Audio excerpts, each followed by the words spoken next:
and you were wondering what that Christian karaoke thing that was going on earlier, it's okay. It's cool. So the way that I describe worship is, how many of you have heard of John Mayer?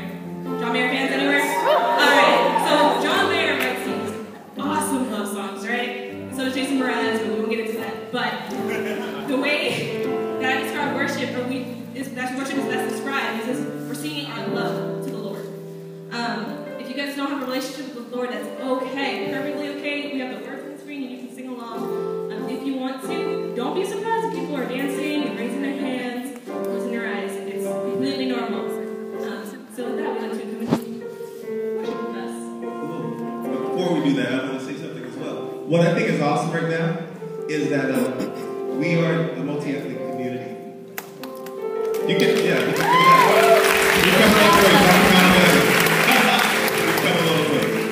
But listen, one of the cool things we know about that is that we have a multi-ethnic God. And so one of the things we enjoy doing is doing songs in various languages and different styles.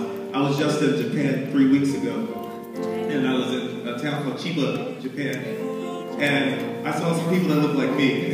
So I went over to them and asked, hey, where are you from? They said Zimbabwe. And so I asked them if they knew a particular song that we sing at Ethnos up the street, and I started singing it, and they just went crazy. And so that's why we do songs in various languages, because you may hear a song in your language or just that groove that you really like. And hopefully by the end of the night, there's something that's going to make you move, groove, or just what have you. But we want to engage one another with multi-ethnic songs and things of that nature. So would you stand with us? I'm going to teach you